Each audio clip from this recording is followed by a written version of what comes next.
susah ya nyalanya. Gitu, susah banget. Ketika akhirnya nyala, ternyata mobilnya juga nggak benar, mesinnya jalannya nggak baik, bunyi banget. Terus dalamnya nggak bener lah, digas juga nggak jalan ya saudara ya, bener-bener hancur mobilnya. Saudara bilang ke teman saudara, ini mobil udah nggak enak banget. Kamu harus servis ini mobil karena dalamnya rusak, mesinnya udah nggak bener. Terus teman saudara jawab gini, nggak apa-apa, yang penting modifikasinya keren, yang penting bodinya bagus. Saudara kesel nggak? Kesel ya saudara ya. Karena apa? Karena bodi yang bagus ini nggak bisa menutupi kebobrokan di dalamnya. Pada suatu hari mobil ini akan hancur. Nah, ini perbandingannya. Terima kasih ya, gercep banget. Saya belum bilang ganti. Ini perbandingannya ketika saudara punya mobil dengan modifikasi yang luar yang bagus, tetapi dalamnya rusak, begini perbandingannya. Nah saudara, inilah gambaran ketika seseorang hanya mengubah perilakunya tanpa diubah hatinya oleh Injil. Itulah kenapa ada orang-orang yang mungkin pelayanan di gereja, rajin pelayanan. Suatu hari dia pindah rumah ke kota lain karena ada kerjaan. Di kota yang baru dia nggak pernah pelayanan lagi, dia hidup malah rusak. Mabok-mabokan, pakai narkoba. Kenapa saudara? Karena dari awal hatinya nggak diubah. Dia pelayanan untuk mendapatkan penerimaan dari orang lain. Dia mengejar penerimaan dari orang lain. Dan ketika dia pindah, penerimaan itu datangnya dari teman-temannya yang mengajak dia hidup nggak benar. Jadi karena hatinya belum berubah, dia cuman berubah modifikasi perilakunya aja saudara. Dan seperti inilah keadaan hati kita kalau nggak diubah. Suatu saat bodinya ini nggak akan kuat untuk menutupi kerusakan terdalamnya. Karena ternyata permasalahan kita bukan di perilakunya, tetapi di hati. Ya. Coba bilang ke kanan kirinya, permasalahan kita ada di hati. Sekarang udah tahu permasalahannya kita ada di hati? Udah tahu saudara? Oke, kita tutup khotbah hari ini. Karena semua sudah tahu. Enggak saudara ya. Ini memang Yesus sendiri yang berkata di Markus 7, next slide boleh. Ayat 20 sampai 23. Katanya lagi, apa yang keluar dari seseorang itulah yang menajiskannya. Sebab dari dalam, dari hati orang timbul segala pikiran jahat, percabulan, pencurian, pembunuhan, perzinahan, keserakahan, kejahatan, kelicikan, hawa nafsu, iri hati, hujat, kesombongan, kebebalan, banyak saudara ya. Dan ternyata semua hal-hal ini timbul dari dalam dan menajiskan orang. Yesus sendiri berkata permasalahannya bukan di perzinahannya, pencuriannya, percabulannya, tapi hatinya. Buatan itu lahir dari hati yang sudah dicemari oleh dosa. Dan beginilah Injil mengubah hidup kita. It changes us from the inside out. Next slide. Injil mengubah kita dari dalam keluar karena memang masalah kita ada di dalam hati. Hati kita ini selalu mengikuti kehendak kita yang dipengaruhi oleh dosa. Dan semua yang Yesus sebutkan di Markus tadi lahir dari hati yang mengingini sesuatu melebihi Tuhan. Hati yang mengikuti kehendak kita sendiri. Jadi jika hati kita ini selalu mengikuti kehendak kita sendiri, maka solusinya bukanlah kita mengubah perilaku kita. Tapi hati yang diubah untuk bisa mengerti dan mengikuti kehendak Tuhan. Dan bagaimana kita diubahkan dengan Injil dari dalam keluar? Kita masuk ke ayat utama kita, Roma 12 ayat 2. Saya mau ajak saudara baca dengan kuat Roma 12 ayat 2. Ada di next slide. Kita baca bersama-sama dengan kuat, dengan semangat. 1, 2, 3. Janganlah kamu menjadi serupa.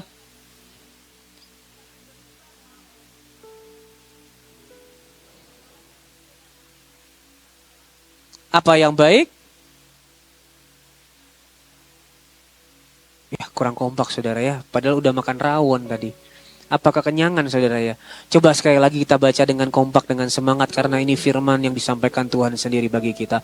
Roma 12 ayat 2. 1, 2, 3.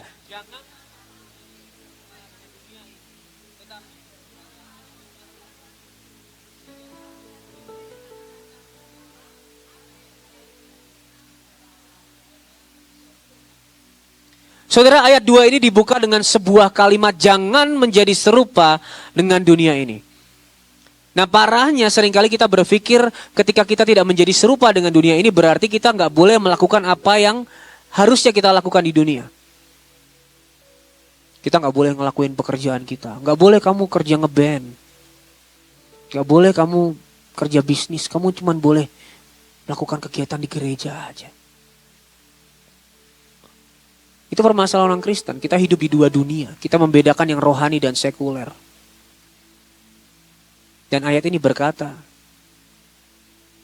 jangan kamu menjadi serupa dengan dunia ini. Tetapi bukan berarti kamu stop melakukan kegiatanmu di dunia. Saya akan mengambil istilah dari seorang teolog, Andrew Walls, dari bukunya The Missionary Movement in Christian History. Dia membuat istilah yaitu dua dorongan, yaitu prinsip pribumi. Saudara tahu pribumi? Pribumi itu asli. Kalau saudara lahir di Indonesia, saudara asli Indonesia. Dan prinsip peziarah. Peziarah itu orang yang cuman lewat. Cuman numpang lewat. Maksudnya gimana? Kita ini hidup di dunia, masih bekerja. Yang masih bekerja boleh lambaikan tangan, ya. Masih makan. Yes, saya suka tadi rawonnya, nambah saya saudara. Masih butuh hobi, makanya saya ini koleksi mobil-mobilan. Masih butuh teman, masih bersama keluarga. Kita ini hidup di dunia, di tempat yang memang Tuhan taruh kita. Kita asli dunia ini.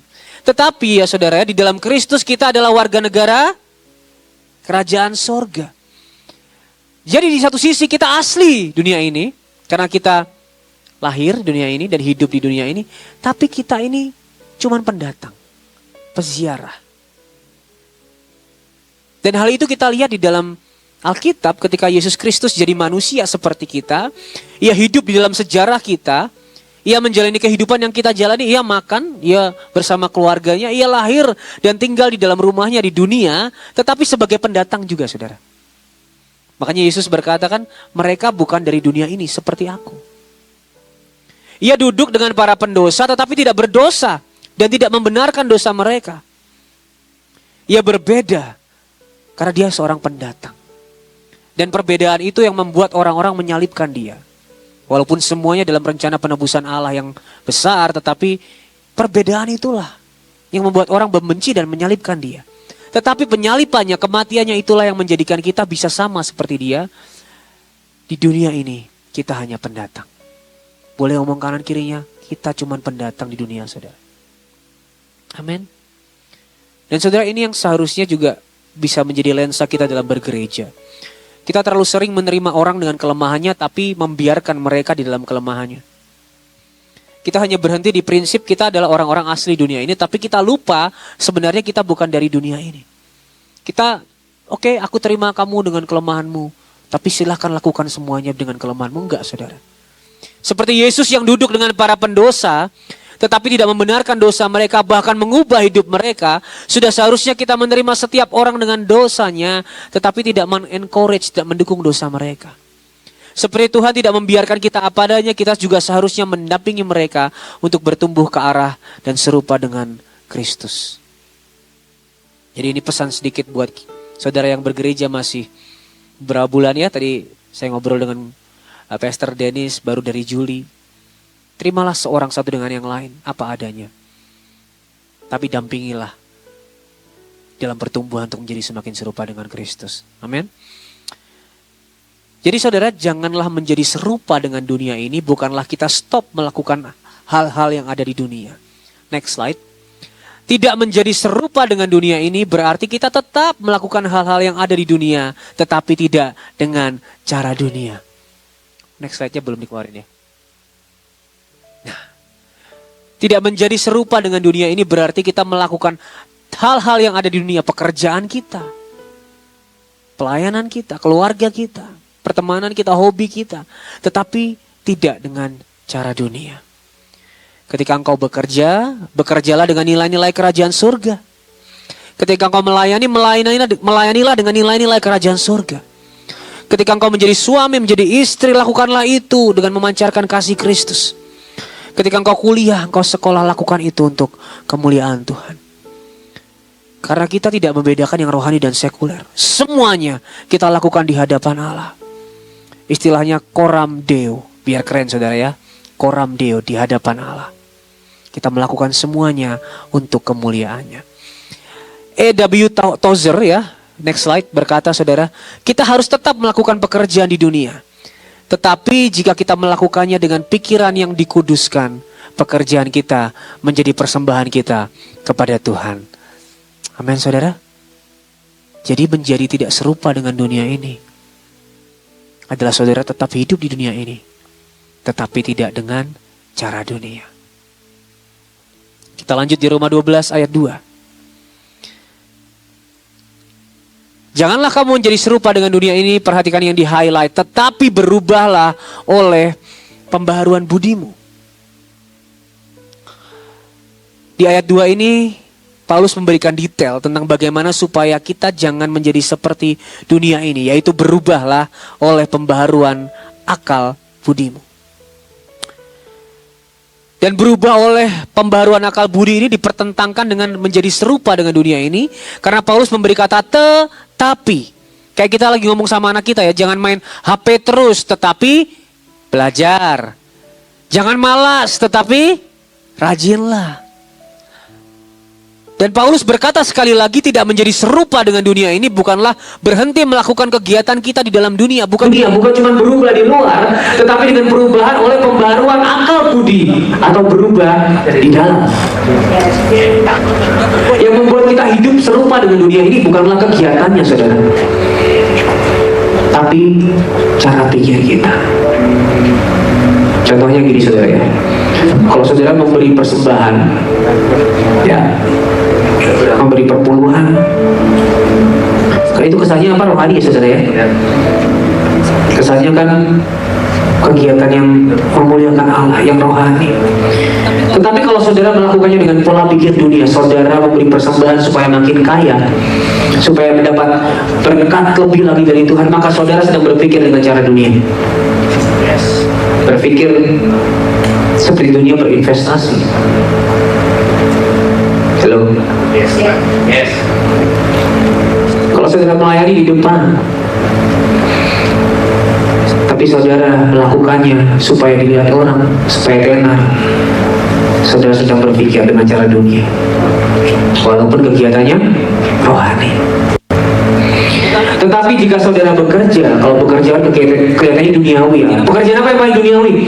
Main band di kafe mungkin. Tetapi jika saudara melakukannya dengan pola pikir yang sudah diubahkan, dengan pola pikir Injil, bahwa pekerjaan saudara ini sudah ditebus di atas kayu salib, dan kini menjadi sarana saudara memuliakan Allah, sarana saudara mencerminkan Allah yang juga bekerja, disitulah saudara sedang berpikir tidak dengan cara dunia, walaupun kegiatannya orang bilang duniawi. Jadi sekali lagi yang menentukan cara hidup seperti dunia bukanlah kegiatan, tapi bagaimana kita melakukannya. Nah saudara, bagaimana supaya kita berubah oleh pembaharuan akal budi? Pikiran ini selain buat pikir, buat apa saudara? Buat memilih. Nah,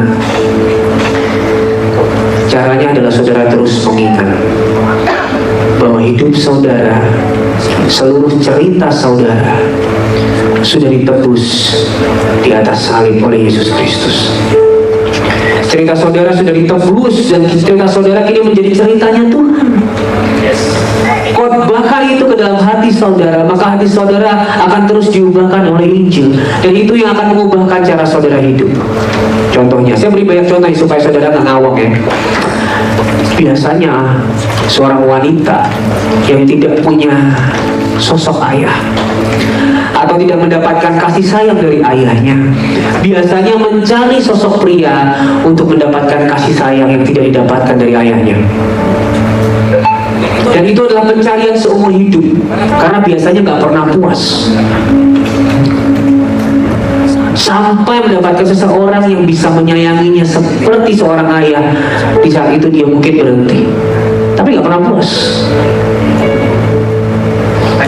Dia selalu memberikan semuanya demi mendapatkan kasih sayang dari laki-laki. karena mencari kasih dari seorang ayah.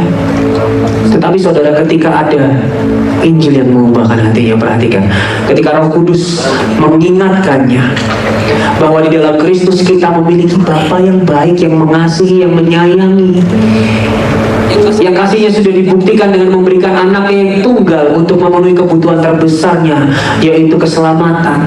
Maka si gadis ini pelan-pelan ketika dia mengingat itu terus, dia one day at a time dalam anugerahnya oleh kuasa Injil akan dibebaskan dari pencarian kepuasan di dalam sosok pria.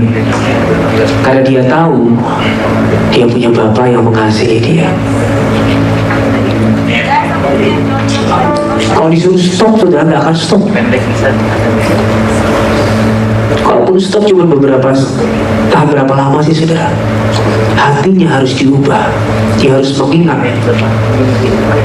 bahwa dia punya Bapa yang baik, yang mengasihi dia, sehingga dia nggak perlu lagi cari kasih Bapa dari laki-laki lain. And that's how the gospel changes our lives. Itulah bagaimana Injil mengubah hidup kita. Dan ini gak bisa saudara lakukan kalau saudara gak baca Alkitab. Karena di dalam Alkitab lah saudara diberitahu siapa saudara di dalam Kristus. Siapa saudara karena Injil, siapa saudara karena penebusan Kristus. Kalau saudara selama ini mencari penerimaan orang lain, melayani untuk mencari penerimaan orang lain, khotbahkan Injil ke dalam hati saudara bahwa di dalam Kristus saya diterima oleh Bapa di surga, sehingga aku gak perlu lagi cari penerimaan orang lain. Kalau saudara cari pengakuan orang lain, khotbahkan Injil ke dalam hati saudara. Ingatkan bahwa di dalam Kristus karena penebusannya aku diakui oleh Bapa, sehingga aku gak perlu lagi mencari pengakuan dari orang lain. Apalagi saudara cari kasih dari orang lain, khotbahkan Injil ke hati saudara. Aku sudah dikasihi di dalam Kristus dengan kasih yang tidak bersyarat. Aku gak perlu lagi mencari kasih sayang dari orang lain. Pada dasarnya mencari kasih sayang itu bukan jadi permasalahannya. Tapi ketika saudara sampai memberikan hidup saudara yang seharusnya untuk Tuhan, saudara berikan kepada orang yang mungkin saudara harap bisa menyayangi saudara, di situlah masalahnya.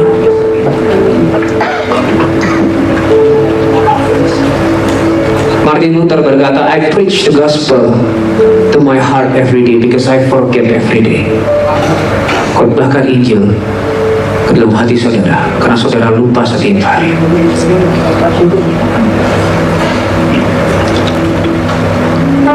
Khotbah paling penting bukan khotbah dari mimbar itu saudara, bukan khotbah setiap minggu jam 1 siang.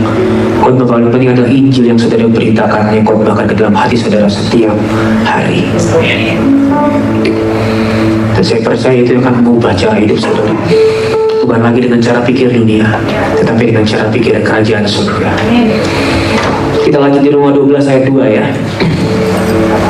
Kenapa sih kita harus hidup tidak serupa dengan dunia ini? Kenapa harus berubah oleh pembaharuan dunia? Sehingga kamu dapat membedakan manakah kehendak Allah, apa yang baik, yang berkenan kepada Allah, dan yang sempurna. Sehingga ini diterjemahkan lebih tepat supaya, ya. Tujuan dari semuanya tadi saudara, supaya kita dapat membedakan mana yang kehendak Allah dan mana yang bukan dalam hidup kita. Dalam bahasa aslinya, membedakan ini saudara adalah test and approve. Next slide. Ada dua sih ternyata, test and approve. Tes maksudnya gimana saudara? Ketika saudara mengetes sesuatu, berarti saudara mau tahu sesuatu ini A atau B gitu kan ya. Ketika saudara mengetes sesuatu apakah ini kehendak Tuhan atau bukan, itulah saudara sedang mengetes segala sesuatu. Nah, ketika saudara berpikir dengan perspektif Injil, maka ketika saudara akan melakukan sesuatu, saudara akan bisa mengetahui apakah itu kehendak Tuhan atau tidak dalam hidup saudara. Nah, seringkali orang Kristen ini berdoa menunggu jawaban Tuhan yang audible.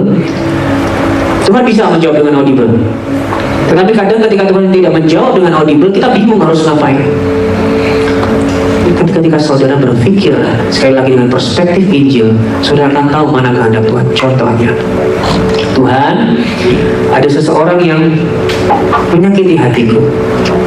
Aku harus apa ya?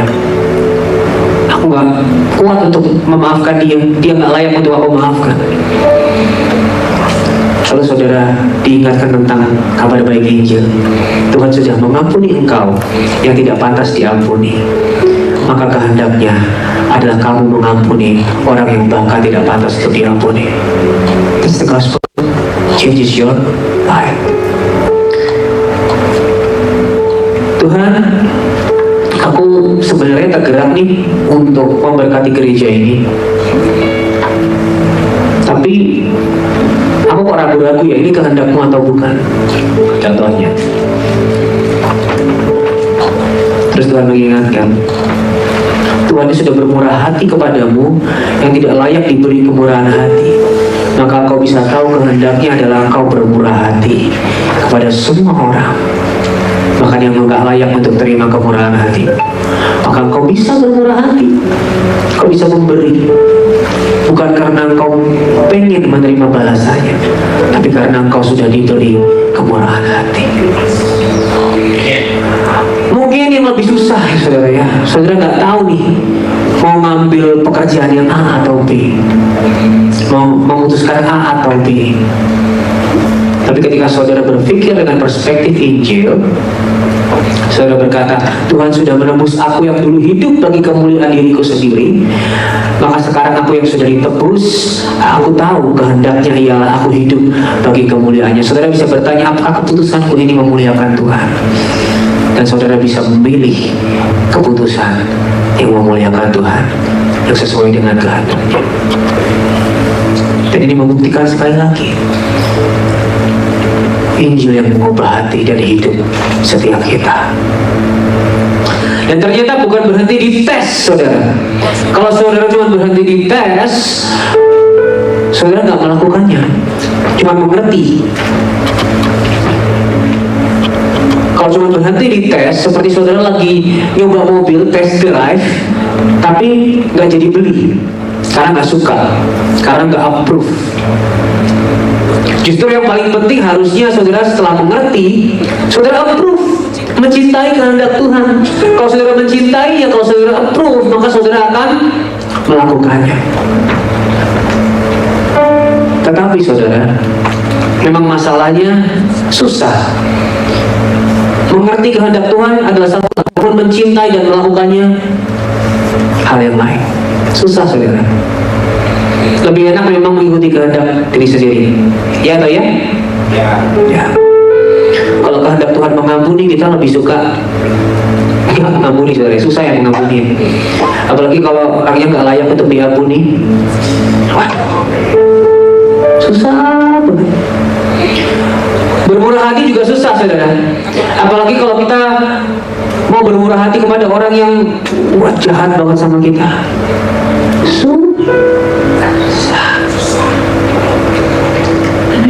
Lebih enak kita doain yang jahat-jahat aja kan. Tapi saudara, karena Tuhan tahu kita susah untuk melakukan kehendaknya, Ia yang tolong kita. Dengan cara apa? Dengarkan saudara, perhatikan. Di sini koneksi Injilnya. Kita yang susah menaati kehendak Tuhan, kita ditolong dengan cara ini. Malam hari itu, di sebuah taman, ada seseorang yang sedang sangat sedih, stressful, sangat stres, hingga peluhnya berubah menjadi darah. Namanya Yesus, saudara. Ia bergumul dalam duka yang mendalam karena akan segera menjalankan suatu rencana penebusan besar.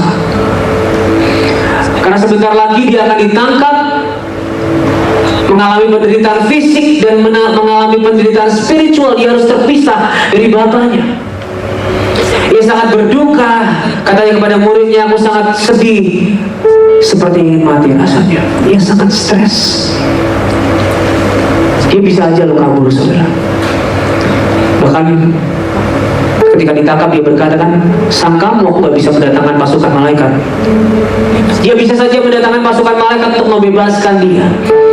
Tetapi di dalam penderitaannya, pergumulannya, ia sujud dan berdoa.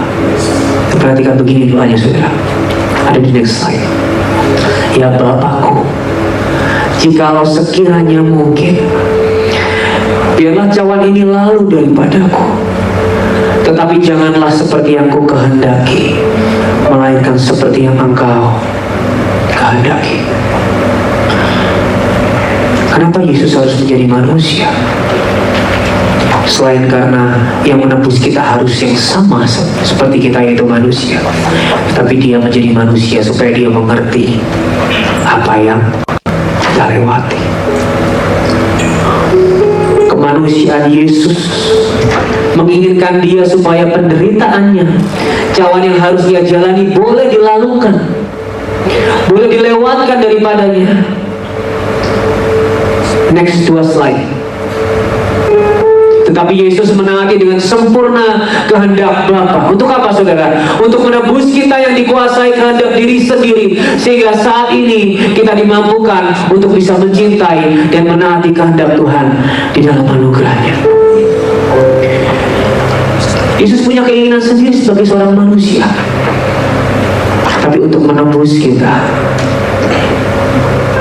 dia taat pada kehendak Bapanya. Dan melalui ketaatan Kristus pada kehendak Bapa, kini kita memiliki pengharapan.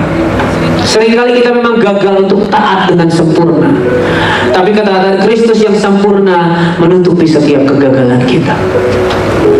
Roma 5 ayat 19 berkata, oleh karena ketaatan satu orang, ketaatan Yesus Kristus, kita jadi orang benar. Yesus memberikan keselamatan melalui ketaatannya kepada kita yang gak bisa meraih keselamatan dengan ketaatan kita, karena ketaatan kita ini gak pernah sempurna saudara. Dan hari ini karena ketaatan Yesus Kristus, kita bisa mengakui kelemahan kita, bahwa kita lebih sering gagal untuk taat, tanpa merasa putus asa, tanpa merasa terhukum, karena kita bersandar pada kasih karunia-Nya. Tetapi di sisi lain, ketaatan Yesus pada kehendak Bapa memberikan Roh Kudus di dalam hidup kita. Roh Kudus yang menolong kita, memberikan kita kekuatan untuk taat pada kehendak Tuhan di dalam anugerah-Nya. Di dalam Kristus Tuhan menerima kita apa adanya, tetapi tidak membiarkan kita apa adanya. Ketika kita tidak bisa taat, Tuhan mengampuni kita. Dia gak marah. Dia memberi kita kasih karunia, memberi kita pengampunan karena Dia mengasihi kita. Tetapi karena Dia mengasihi kita, Ia memberikan kita Roh Kudus yang menolong kita, mendampingi kita, memberikan kita kekuatan, sehingga kita yang tadinya tidak bisa taat, kini hari demi hari, day by day, dimampukan untuk taat kepada kehendak-Nya.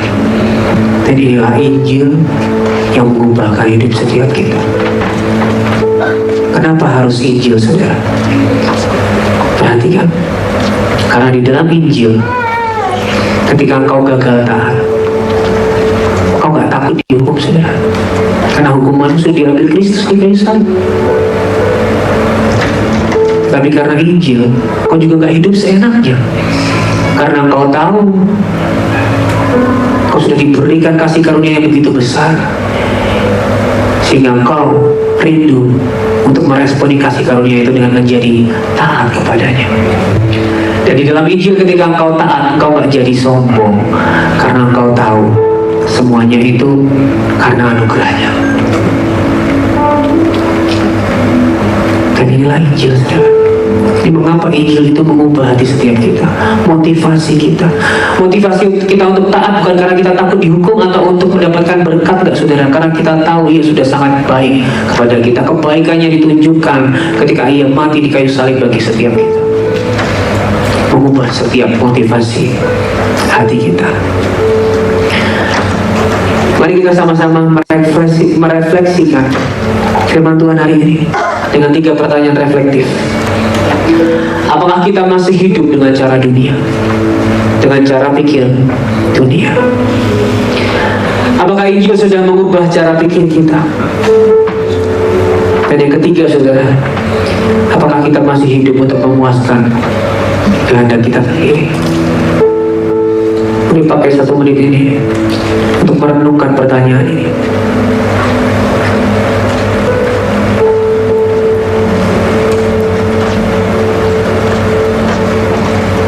Apakah aku masih hidup dengan cara pikir dunia? Meskipun kegiatanku seakan-akan rohani, tapi aku masih melakukannya dengan cara pikir dunia.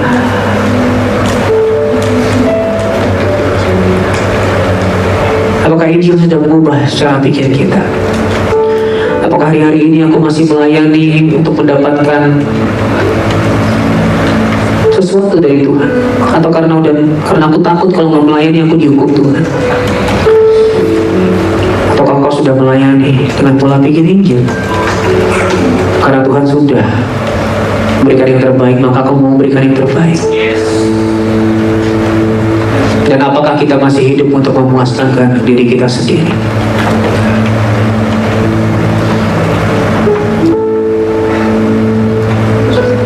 Saudara, saya berdoa firman Tuhan hari ini mengubahkan hidup kita, membuat kita mencintai dan menaati kehendak Tuhan. Bukan karena takut, saudara, bukan supaya dicintai Tuhan. Tuhan bercinta sama engkau dan kau gak perlu takut, karena hukumannya sudah ditanggung oleh Yesus Kristus 2000 tahun yang lalu. Tapi hari ini saudara mencintai dan menaati kehendak Tuhan, karena Injil sudah mengubah hidup saudara, hati saudara. Dan ini bagaimana Injil mengubah hati setiap kita. Ketika saudara diubahkan hatinya, maka perilakunya ikut berubah, saudara.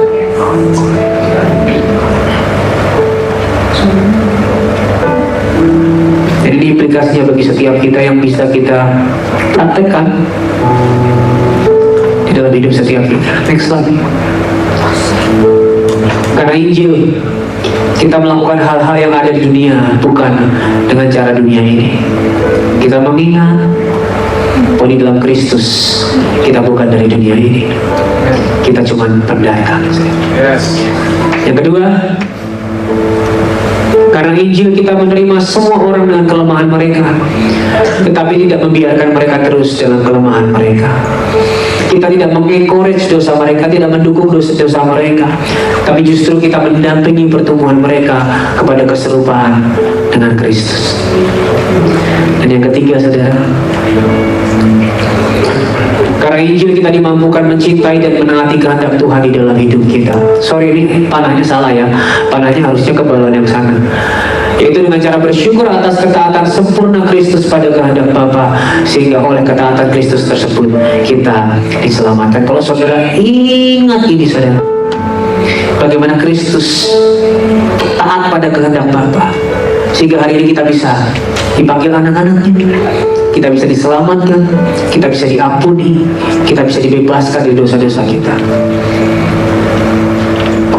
Maka kita dimampukan untuk mencintai dan menaati kehendak Tuhan di dalam hidup setiap kita. Bukan hal yang mudah, tapi untuk itulah kita terus diproses di dalam anugerahnya, untuk terus semakin hari semakin membenci dosa dan semakin mencintai kehendak Tuhan di dalam hidup setiap kita. Amin, saudara. Mari tundukkan kepala kita. Kita berdoa.